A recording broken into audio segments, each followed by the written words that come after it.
I'm Sig of Sig's Fitbits. I'm a healthy habits coach. I help women create healthy habits and find joy through movement. Alrighty, it's time for the lifestyle tip session. I know I missed last month, but this one is a doozy. And this time I'm not talking about drinking water, getting sleep, or getting exercise in. This is all about my latest dealings with anxiety and overwhelm. So if you've been following me on social media, you will see that we have just had probably 10 days of bushfires. Totally, obviously unpredictable, totally scary. And I had moments where I was shaking, my heart was racing, I felt sick in the stomach, I was worried, I wanted to cry, like all of the things, totally feeling anxious and overwhelmed.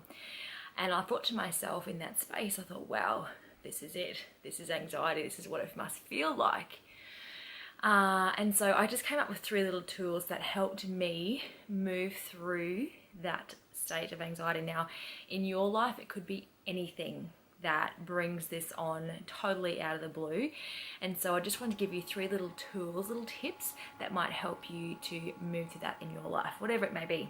So the first one is awareness. So I was able to, as the smoke was roaring over the hills, was able to go, wow, this is what it is.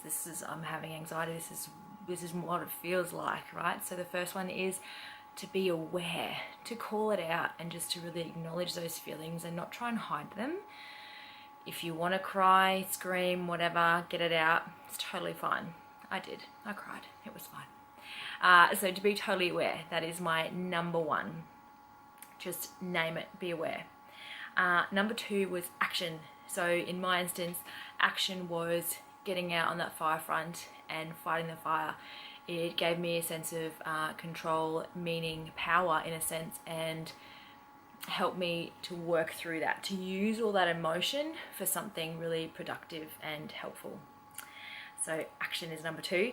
And number 3 is alignment. Now this one is a bit tricky because when you're in the heat of the moment, the last thing you want to do is go, what would make me feel aligned right now?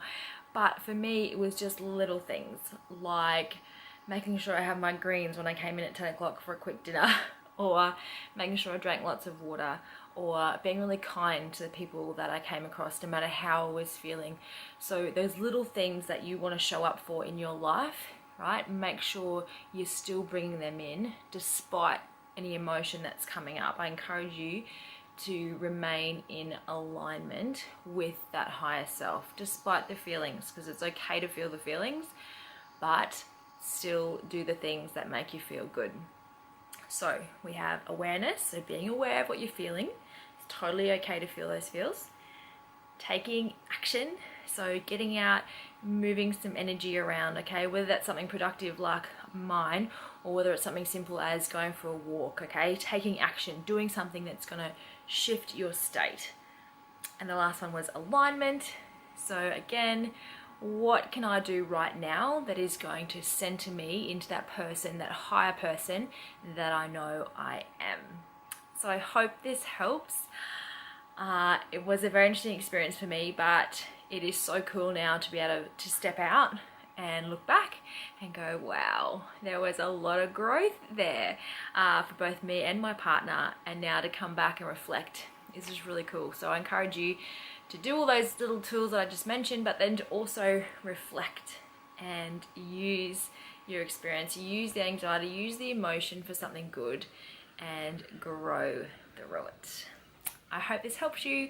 Until next time, reach out, tell me what you want to hear more about. I just love to share, so that hopefully you can have the feeling of wanting to share as well, because sharing is good. We like to get this stuff out of our systems and into the world and feel supported. So thank you for supporting me, and if I can support you, please reach out.